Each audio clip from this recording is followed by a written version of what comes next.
السلام عليكم ورحمة الله وبركاته. إن الحمد لله نحمده ونستعينه ونستغفره ونستهديه ونؤمن به ونتوكل عليه، ونعوذ بالله تعالى من شرور أنفسنا وسيئات أعمالنا. من يطع الله ورسوله فقد اهتدى، ومن يعص الله ورسوله فقد ضل وغوى.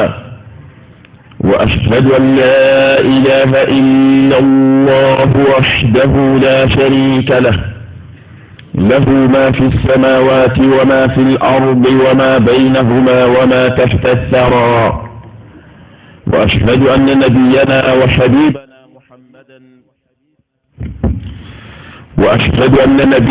وحبيبنا محمدا عبد الله ورسوله، أشرف الأنبياء وخير الورى، صلى الله وسلم وبارك عليه وعلى آله وأصحابه وأزواجه أمهات المؤمنين ومن تبعهم بإحسان على الهدى. أما بعد، فاتقوا الله ربكم واتقوا الظلم، فإنه ظلمات، وخذوا ما آتاكم رسول الله واجتنبوا ما نهاكم عنه تفوزوا بكرامة الدارين. واعلموا رحمكم الله أن الظلم من الأخلاق السيئة الذميمة التي توجب غضب الرحمن وعقابه، فالمسلم لا يظلم ولا يظلم،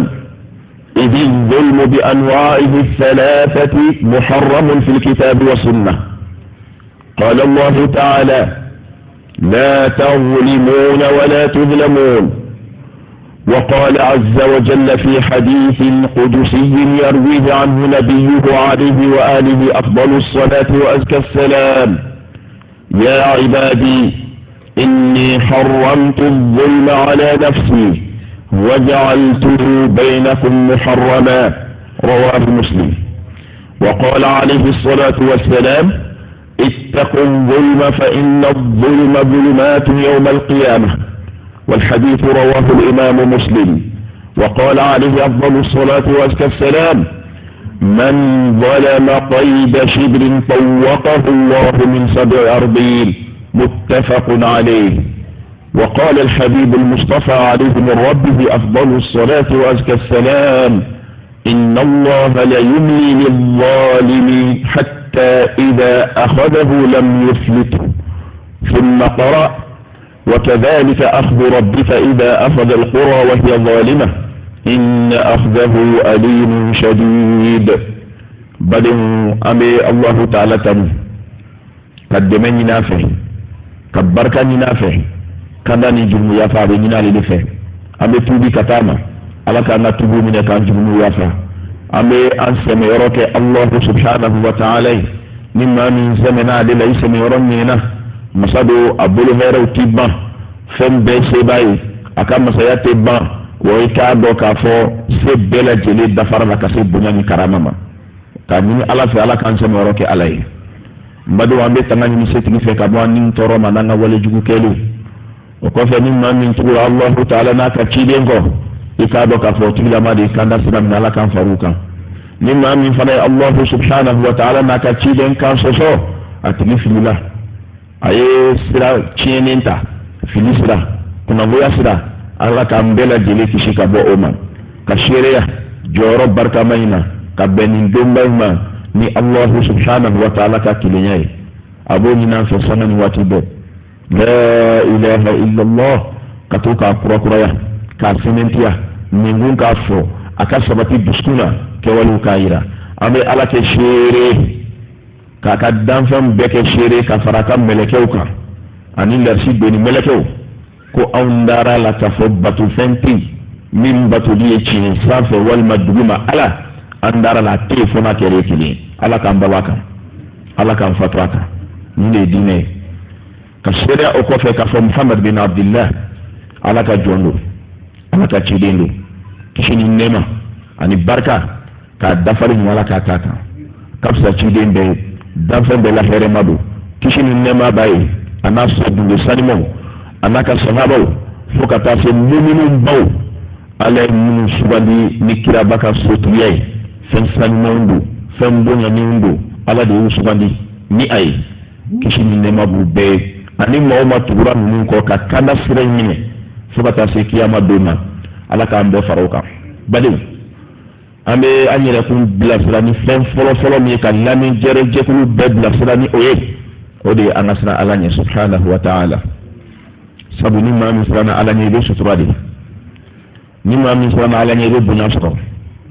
ni maa min siranna alahu ta'ala ɲɛ i k'a dɔn k'a fɔ e bɛ sɛgɛn mɛ i tɛ lebu sabu ala yɛrɛ n'a ka sutura n'a ka dɛmɛ fara bɛ ala ɲɛ siran ɲɛ jɔnw de kan o tuma an ka siran ala ɲɛ fɛn min fana bɛ yen n'o bɛ maa yɔrɔ janya ala la o ye jurumukow ye ala belebele dɔ ye tɔmɔni ye an ka siran tɔmɔni ɲɛ kiraba alayhi salam n'a ye fɛn min d'an ma diinɛ ko la an k'an wasa don la an k'o minɛ an k'o baara n'a ko an ka min fana to yen an k'an jija an kana tulogɛlɛya fara o ko kan dɛ an kana fɔ an bɛ an hakili la don yɔrɔ ɲini o la dɛ n'a ko min to yen dɔrɔn an k'a to yen n'o kɛra so fila bonya so fila in karama ala b'a d'a ma ala k'a k'a ɲɛ n badenw an k'a dɔn k'a fɔ fɛn min tɔgɔ k'a fɔ ko tɔmɔni fɛn dɔ min n'an ka silamɛya sariya b'an bala la dɛ ala ka kitabu kɔnɔ cidenba ka kumakanw na silamɛya sariya bɛ an bala la ka d'a kan tɔmɔni ye dibi de ye o de kama alisilamɛ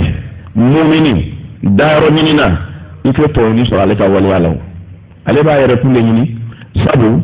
maa k'i tɔnɔ diɲɛ ɲɛnɛmaya in na o de ka fisa a ka fɛn ma k'i kɛra tɔɲɔnikɛla ye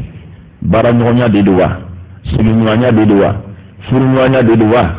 a tɔgɔ ye di an bɛ taama sira de fɛ wa ne baden a kɛra sugu o sugu ye maa k'i tɔnɔ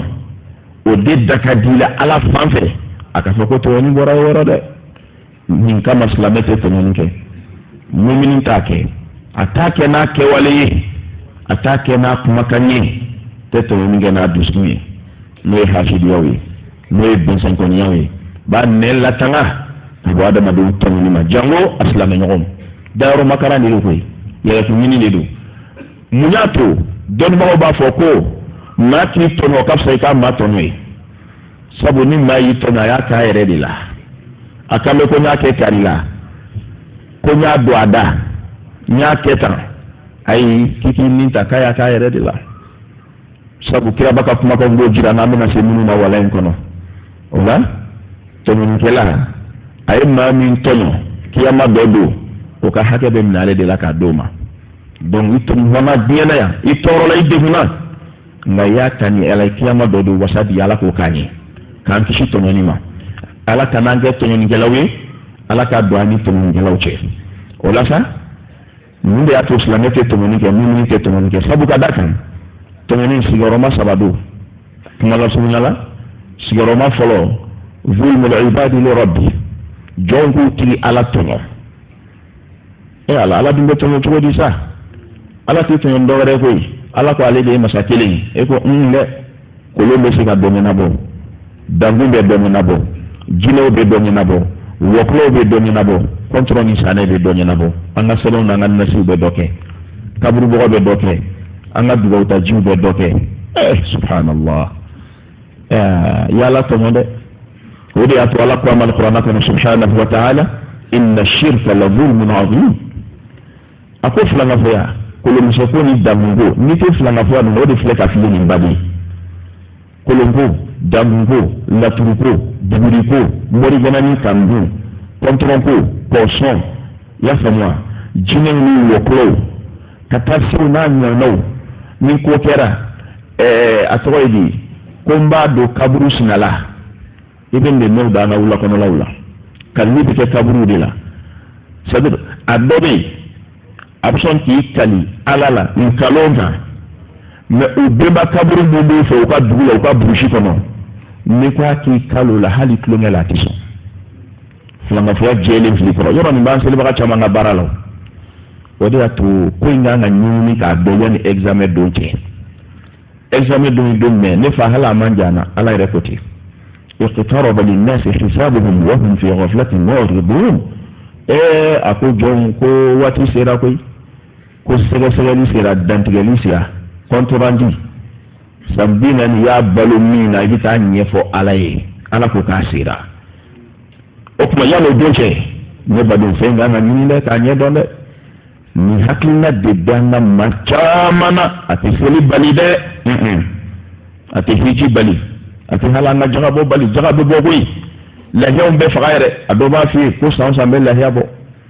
mo wallahi ni na jira doni ndo ibabo ko sadra aka famya dayore ni be ala kula akana ka islamo ma te fendo jola ni o ke ifrala joba to dogo kan e dara de ko joni se ka fendo to ala masomima o de ato ibiki ka fentu min ko do jola kanake kana do bemba kabrula kani bemba kabrula bemba ni rejino ka anda awsoro tilka ummatun qad khalat laha ma kasabat wa lakum ma kasabtum ala ko subhanahu wa ta'ala akul yemman ton tene ni takara bana o yemmin ke udalembe odela u ka bara kele u gode sarasoro nya kawru ba ka kele sarasoro awnye manda ngira ni nga bemba mun lafiya ay fabru mun te don nanyo naw ala ko inna shirka la zulmun adhim kutuma min ba'du tuni suya flana watina chugo kama o de zulmul abdi li ghairi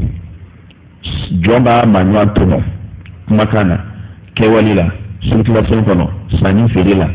ya ka kilotige ye fenda mo ni pe minye subhanallah anake amanga sabu kiyama do ni bela de lembe ka tige ekum mamunu non ba to mada kiyama la de Allah ko subhanahu wa ta'ala ويل للمطففين الذين إذا اكتالوا على الناس يستوفون وإذا كالوهم أو وزنوهم يخسرون ألا يظن أولئك أنهم مبعوثون ليوم عظيم يوم يقوم الناس لرب العالمين ألك ما كان فيه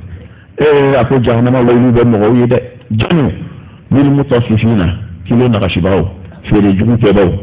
من تنين كوكوي كفنجو دفن مفرغو كما كافيري كما بلا سانفه كما بلا دوما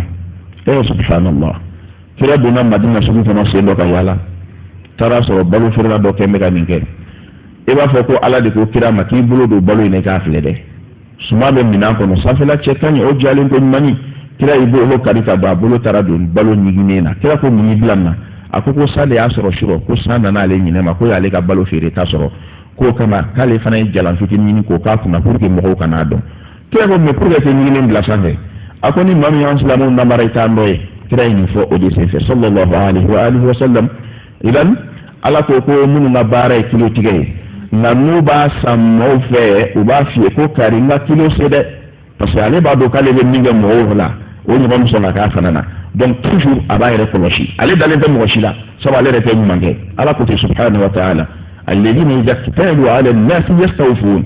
nuba sammo fe not man na pani fade ntan ka sede makilo ka sigide dobla na de ibo soro bada wa idha taluhum menulu badi mogoma sa nulu ba suma panuna segula fiona kadima mudula aw wazanuhum wala nuba peze kera murujan akera baskili bayni wala akera montuni nunye yufsirun abana gashi ala ko mu blan nadun ayun nal doke kala ko nali ألا يظن أولئك أنهم مبعوثون ليوم عظيم كوكماو كون نتا ميري كو بيكون تا جو دون بلي بلي دو كاموا على ري دون بوافو نبدو نالا كو فنينغا بوكا بودي يوم يقوم الناس لرب العالمين دون يادم دون مولي كجو سيتي أناي الله الله الله دون بادو الإسلامو adama don be kunu la hala mina kira ba ya fanye be kunu kutu tani fla be sel di ban islamo ko haketo mashi masigi nege koro allah nege koro sigidana muru fila die romi ala ba beta ka nura adama dona ko ujo usega gari te machela klesu nyambe kumulula adama don mena ni la hala de kono ndo ngene mbam ala ko kuta ro ko ndey don yeto ni kalti flani akira sraw sra ni fitini mroy ya to no ka buruja aye tuma do fa kala yi peni ya tata ko ka ira jina itini kan ndo ma ko no sultan ben yere so ko tlemina mutani le dasu musunu ibul ba ko to foni do ka nyina ma ben ndema nyema na ka ko mo ni ngonche furuɲɔgɔnw ni ɲɔgɔn cɛ baarakɛda maaw ni ɲɔgɔn cɛ ɲɛmaa ni baarakɛlaw ni ɲɔgɔn cɛ cakɛda kɔnɔ ale kɔni bɛna dɔrɔn bɛ nasɔngɔ ɲini de la bɛ nin da sunusunu bolobaatɔ bɛ to ala ka nin ci k'a fɔ a ye dɛ e m'a fɔ a yɛrɛ a bɛ taa fɔ o janko n'a y'a ta e da nin kɛbagaw ninnu t'a dɔn k'u bɛ jɔ ala ɲɛkɔrɔ ka sinama ɲɛlen bɛna fitinin lamɛn a dɔw yɛrɛ bɛ hala kan de enregistré ka téléphone k'a la ka boli ka t'o di kɔrɔbali ma k'i ka nin lamɛn bani karisa ye nin de f'i kan parce que ale de y'a daminɛ a t'a fɛ ka kan sinamusow ɲɛlen hali maa n'a ka baarakɛ de a t'a fɛ k'u ɲɛlen nin tigi bɛ ka kojugu k'u yɛrɛ la o de y'a to ala kira kaburu fila jira la ko k'u bɛ ɲangata kɔnɔ ko tasuma b'u kan kelen ka baara tun ye nin de kelen ta kun ye ale bɛ taa ɲɛgɛn na mago tɛ jiko la subhanallah kungo b'o fana na de ne fa o ɲangata de jira ala kira la sallallahu alaihi wa sallam k'a kɛ k'a manto waju kira sinna ka sahabaw jɔ ka ko bɛɛ dabila ko kaburu fila in ko tasuma b'u kan ale y'a jira n na dɛ ale bɛ fɛn ɲanw tɛ min ye quoi sahabaw jɔrɔ la parce que olu bɛ siran fɛn min ye tasuma de o de y'a to olu faso bila o de y'a to olu ka nafolo don a ko da la k'u ni yɛrɛ di bɛɛ kɛ tasuma ɲɛbɔli don n'u bɛ fɛn fɛn ɲini kira fɛ dugawu la a fɔ ale a kan kisi jahanama ma ala kira n bɛ alijana sɔrɔ cogo di ninnu hami dan tun nin dɔrɔn de i k'a y'u ka taarifu la ko dɔ nana ko sugudiya dugawu di yan non nɛgɛ haya ko kuma tɛ yen n bɛ kisi jahanama ma cogo di nin de tun y'u hami ala kira y'a ɲɛfɔ ye ko kelen tun t'a yɛrɛ saniya n'a taara jalaminɛ la ko kelen ta nin ye namimɛya ye nɛnkun badenw nɛn bɛ maa caman sɔrɔ o de y'a to kira ɲininkara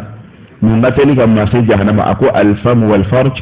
ko dabara ani fini jukɔrɔlaw ala k'an s'an yɛrɛ la idan nin y'a filanan ye sabanan nin laban o ye k'i yɛrɛ kun tɔɲɔ oui k'i yɛrɛ tɔɲɔ ni ala sɔsɔ ye n'ala k'i ka fɛn fɛn to n'i ma to n'i yɛrɛ tɔɲɔ dɛ sabu n'a kɔlɔlɔ wulili kɔ e de y'a san dɛ e de y'a ɲini dɛ e de y'a kɛ dɛ o la n'ala ko dan yan dɔrɔn dan ye o de y'a to a ko kuranɛ kɔnɔ wa man yata'adda hududallahi faqad zalama nafsah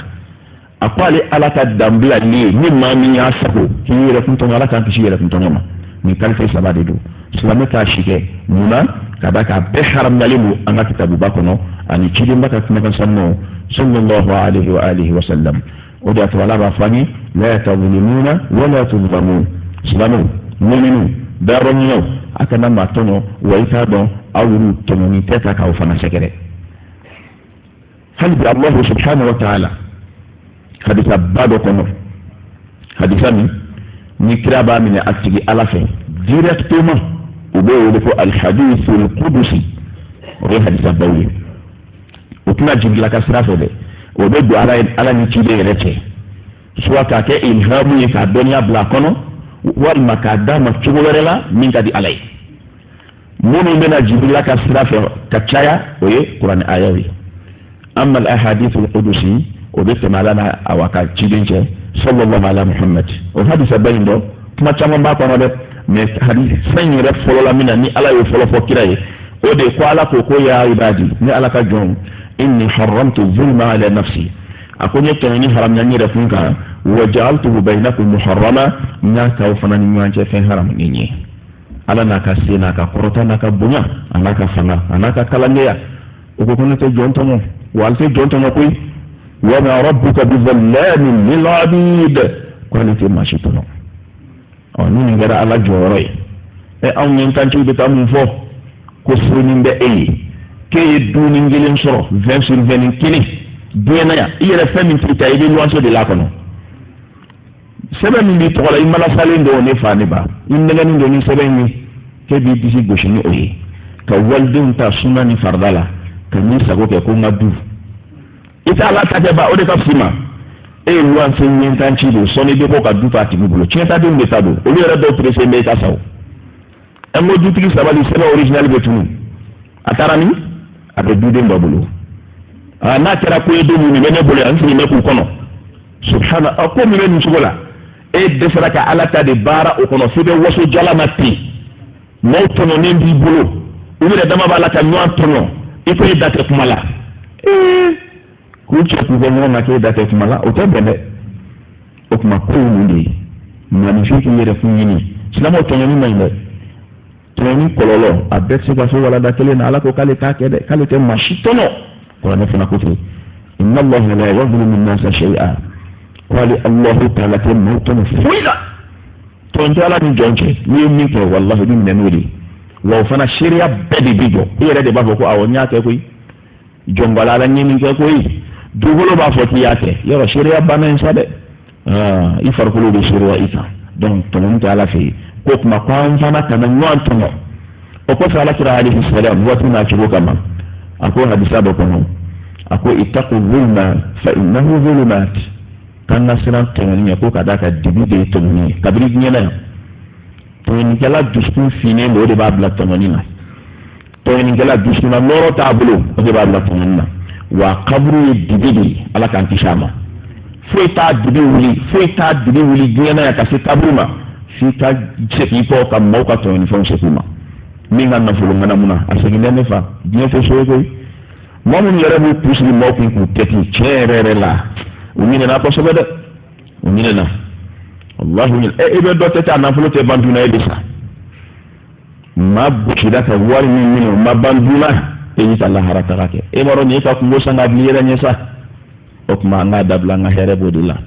ko dibido kabiri nyena foka si kabruma foka si suratu ka ala kan kisham Traba alayhi salam ako propre ako man zalama qayda shibra Allah ya mafruba banayda moma de be ni to monin ke du ko la shibri nyekilin do dukelente ay dukelen macha hectare planchete ay hali hectare karite shibri kelendo ako ni to monin ko la توقه الله من 7 أرضين والله سبحانه وتعالى بدو فراولون فلا شبرين يكلم في كاترو أتيجي كذا سبحان الله فاسي كما بيت يا ماتنا كان الإسلامو فاسي كما بيبي نيادوي قرآن يادو فو على الذين يأكلون الربا لا يقولون كم من بغرغدو جينا في دسي بشيكا وصناي كايتو أنا دومي nyanga interodi to kura dambu labi ala ko nima kwana tui nama tui kwana lebe shintala o wele labi ko intérêt ka to ka penturi kwa ala ko kura na la ko munu ba barake bangula kata juruta ko ndegu nendo yere de kuti awo aya diamba sarana intérêt ko waram ko ayin kunci ko nyamatula utala tayde ala ka sharia di eso non ala ka sharia di blanidu imma so ala ka sharia di de donc ko nyere jeji nyena ko tala de akera o demani nyamo cheo akera o ni banu cheo akera o ni center financier wara cheo ala ya blaro mo abedi ako mo ma bake kadi nafo ye kunshi so de ko ka bloki broda ko ala na bari che man ala shi tanwai ha gorogor ni ala ka kuma kayo Allah subhanahu wa ta'ala donc là koni man ni shibiri kelen daraki dugu kolo la o gorogo dunga mi bina na tugo dumena o lu bina o bega kun flani kalike ina fo binin bana be mami na qur'an koti subhanallah wallahi o yelu na tugo de ko o lu fana bo kun flani kalike yani jo fene che ko yaro sira fitila ko kuma to la de o kono bano o mun fana muso fara nyanga ku to na kuma me to ni babuli la kira ba yare ko to ko lu fana bina fangelen sali a fangelen nambara ya lendo de fano ikelen pede jolindo la hawla mi fa fana be kenen lati ga chugodi anyabu ko noy ala te to ko karina mata ma chugudira min verso ko nan chugudoni on ni la hara fasu doye okma to ni dibi de kiyama dodo ma minye ka do dugu ko shibiri nye kelen fana namara ka nganamu kata sebembo dugu lo tini nema ya namara mi ma o de gaina wallahi o de gaina mi ni de baby ki tuma sunnento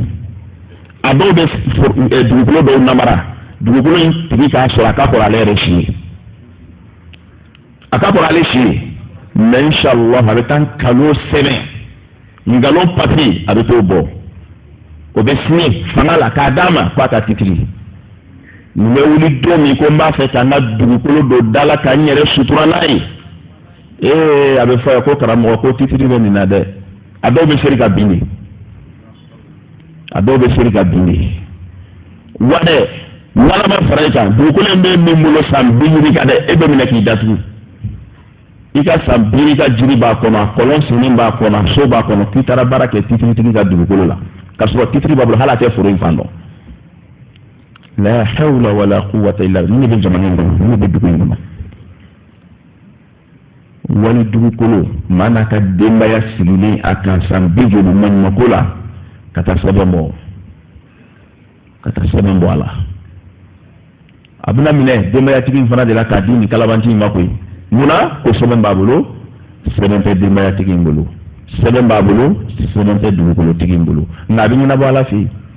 kira ko dugukolo fara 7 bɛɛ de bɛ ta ala fɛ k'a cogo a tigi ka na o tɛ fasi kura ye kiyama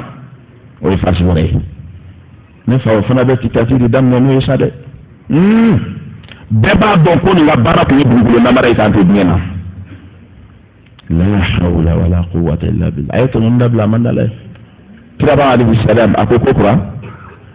a ko ala ye masa min ye k'a bɛ tɔɲɔnikɛla ka ko to yen la yumli li zalim ala b'a to yen mais ala ma ɲinɛ dɛ ala ye masa min o de y'ale ka ko ye wallahi a b'a to yen tɔɲɔnikɛla yɛrɛ b'a fɔ ko foyi t'a la a ye to an ka dɔ mɛn Allah kira ko ni ala wulila nɔfɛ dɔɔnin k'a tɛ porokoto dɛ sina ka kuranɛ aya dɔ kala ko hadisa in dafa